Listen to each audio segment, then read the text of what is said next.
What's up guys, it's me UnkyB. So finally, we actually got to see a full game of Halo Infinite. I've been waiting for this for quite a while. We finally got to see it, and honestly my expectations are kind of half met. There's some things which I'm really proud that I was able to do, other things which I'm kind of like and ahhing about. But today what I thought we'd do is we would actually go into detail about what they showed in the preview. Now the original stream which 343 Industries did was probably about an hour and a half long, so I'm going to try and condense that into 10 minutes and just go over really what were the main things which I thought and kind of any points which I think should be made. So first things first, this was actually hammered into us so much throughout the stream. This is a preview. This is not a beta. This is basically them testing to see whether all the weapons work and various things like that. And I think that's quite important to remember going forwards. There's a lot of things which aren't going to be final, a lot of weapons which aren't in the game yet, so they just kind of want to test things and just see how it is, see how people respond to it. So knowing this information, 343 Industries kicked off with a 4v4 from the Xbox One. Not a Series X, not a PC, an Xbox One. Personally, I think it's pretty cool that the Xbox One can run a game like that. It seems to be missing a little bit of the lighting and didn't really give the best first impression in my opinion. It seemed a little bit, for lack of a better term, I want to say iffy. I was really unimpressed because I didn't realise that this was the Xbox One version, and actually thinking that that's Xbox One, that's pretty good that an Xbox One can run it like that. But I was expecting to see the Series X version, and after playing so many cool Series X games, I was thinking, oh yeah, that's it? Oh, I thought it would be a little bit better. But we did actually get to see Series X gameplay of Halo Infinite, and oh my god, that was so good later on. That was just fantastic. The gameplay they showed was okay as well. It wasn't too great, but they just had a person holding one area for a while, and then he eventually died, and then him just running in and getting killed a few times. It wasn't the most impressive thing to see. You also had him running around marking absolutely everything. Apparently on the PC, everyone just marks everything around you, and it's just, I'm not too much of a big fan of that. But you couldn't really hear the weapons too well. You didn't really have that feel of the gameplay, and things like the needling looked really broken, and the pulse cannon, or whatever it's called, the weird banished knockoff of a battle rifle, actually seems to home in. It fires quite slowly. It just doesn't look too good. Maybe it's going to be more of a close range weapon. We'll have to wait and see. As many players noticed, there was a drop down moment, a perfect beatdown, and no assassination. Players were speculating what was going to be going on, and we'll get into that in just a little bit. After this, we finally got to see the main menu for multiplayer, and it looks pretty good with your Spartan standing there with a Pelican behind it and the rest of Zeta Halo in the background. It looks absolutely fantastic, and it looks pretty crisp actually. You've got things like Play, the Academy, Customize, Shop, which was a little bit worrying, and obviously multiplayer, which will get you into the main multiplayer games. Also, if you're in the preview, you'll have access to the Season 0 Battle Pass. You don't get to keep anything in there after the preview, however you get access to it, and you can actually spend credits to be able to buy that. Now, you get credits, that's apparently the new currency, so we're going to see whether you can get those by playing the game or whether you need to pay real money for them. But it also should be kept in mind that they showed you that you can get stuff for free with every single tier, even if you don't pay for the actual pass. So if you pay for the pass, you get premium items, but you can also get free items for every level as well, so that's still pretty cool. They mentioned that this pass is meant to be really player first, which basically means that they are putting the players first as the player's experience, and you can get daily challenges, which you get one every day, and 3 weekly challenges, which you can change out and basically reset every week.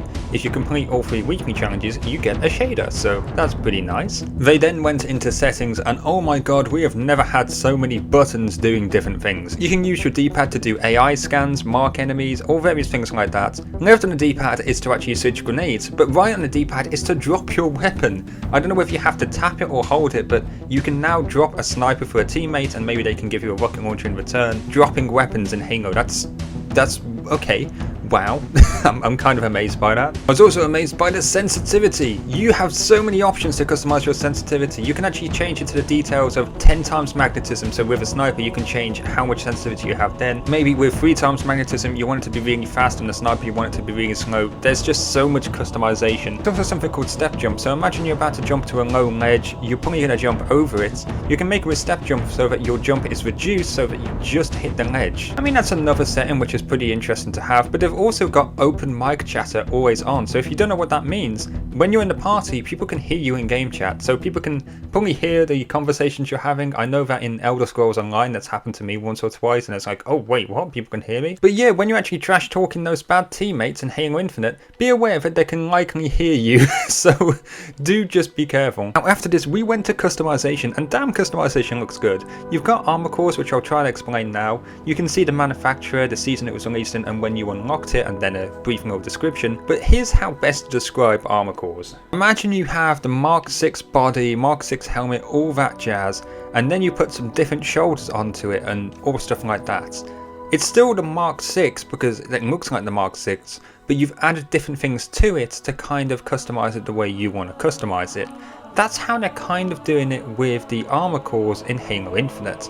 So they showed the samurai one, the one where you had the guy with a sword right at the very end of the trailer. You had the samurai armor, and then they added different things like different shoulder pads, a katana on the belt, but it still looked like the same samurai Spartan, but there was different things to kind of make them all stand out and look unique. It was still a samurai Spartan, but there was different things to make it look unique, like shoulders, as I mentioned, different blades in different places, daggers and all stuff like that. So that's how they're going to be doing it. You'll have your main body, and then you can customize different armor pieces on that, including gloves. And you can also remove all your shoulder pads, so you don't have to have any shoulder pads if you don't want them. And you can also have full prosthetics, so you can have prosthetic legs, prosthetic hands, arms, all that. So there's going to be a lot of people who can roleplay as robots. Hopefully that's not offensive to anyone.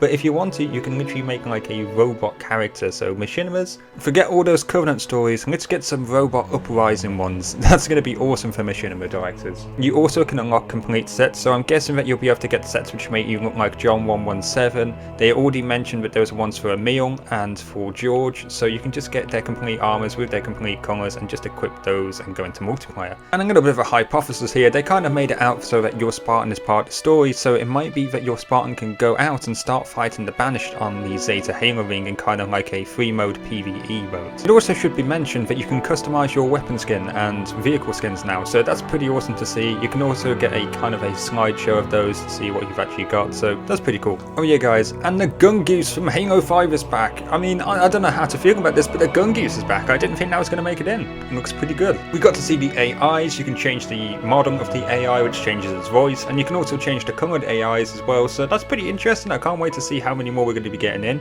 I really hope we get a superintendent, please. Max rank maybe, who knows. After this we had the multiplayer lead come on and they explained a few things about bots. Bots basically have 4 difficulties, which is Recruit, Marine, OGST and Spartan, going from lowest to highest, obviously that was. But the interesting thing was that apparently Spartan rank is only the rank of a Platinum player, and Platinum in my opinion is pretty low. Apparently that's quite intimidating because that's why they've added bots, but yeah, Platinum players are Spartans, that's ridiculous. You also can try out some of the new weapons on basically a firing range. You have 3 difficulties, one where the enemies are standing still, one where the enemies are moving from left to right, and another one where they're actually trying to strafe, which they seem to strafe better than most MCC players. Keep shooting the enemies and keep getting points and you'll be able to get a higher rating. You've got 3 stars to aim for. I'm probably going to be able to get 3 stars for every weapon. It seems really easy, but they're actually going to be adjusting some of these later on down the line. Whilst we're on the subject of the bots, apparently they actually try and listen to footsteps to know where you are. They don't just aim straight through a wall and laser you. They also check their radar quite a bit, so they are meant to act like real players. Really interesting actually. We got to see 3 weapons. The Commander was the first one, and this one seems like an absolute beast. You can actually get a perfect with this, which was actually shown in the multiplayer game.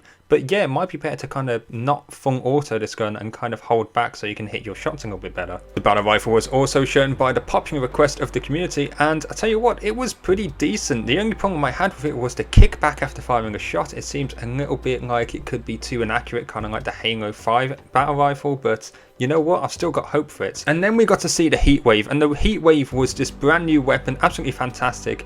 It can incinerate enemies. You've got a wide shot which will hit multiple enemies if they're standing in front of you, and a tall shot which can just almost insta-kill a Spartan straight away. Really interesting. It bounces off walls. The reload is really slow for it as well, so it's kind of a balanced weapon in that respect. But yeah, apparently this is the first weapon to have an alternate fire. If you just press the aim button, I think it switches from the wide side shot to a tall insta-killing shot. So that's pretty interesting to see alternate fire actually making its way into a Halo game. But after all of this, we finally got to see a real player versus player 4v4 with the pro team, quote unquote, because it was actually quite bad.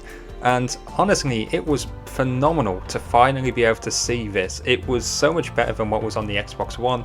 This was the Series X version, and oh my god, it was so good. The pistol looked really good, almost broken in some elements. The needler was really good as well. The Heatwave was so good in closed quarters, but not good on open areas. I don't think we got to see the shotgun. We actually noticed when an enemy kills you, you get to see their outline, but not through a wall, so that's pretty good to see. I think the bad point is that this can actually give away where a player is once they kill for you, so if you get cross-mapped by a sniper, it'll probably just show you where that enemy is, and that's kind of annoying to see if I'm completely honest. Something else I noticed was the Halo Reach head jiggle. Basically when your Spartan dies in Halo Reach and they land on the floor, their head can shake from side to side. That happened once, which was really interesting to see. And also the pro players showed us how we can use the shield wall equipment piece to actually hold choke points, which was really interesting to see, and hopefully we actually get to see some players using that in the actual game. I believe this is one of the things which players are going to be able to do a ton of, but there's one thing which was actually missing, which was assassinations. They finally gave an explanation for this. Assassinations aren't going to be at the game from day one. Apparently what they're planning on doing is making it so assassinations come back in a more meaningful way, because apparently at the top level players just turn them off. Now I'm going to be honest, I know that a lot of players do just turn them off because they're disadvantageous to use.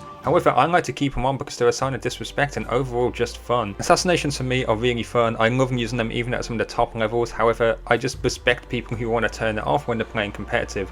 I don't know why they can't have that option, but the only good thing about this is that they're going to be adding them later and they're going to be making them a little bit better. So Assassinations 2.0, I guess. More meaningful assassinations, that's going to be interesting to see. And really guys, I don't think I've missed over too much. I know that there's a ton which I've just condensed into this video. It's about 11 minutes long at the moment. When I'm probably done, it'll be about 12.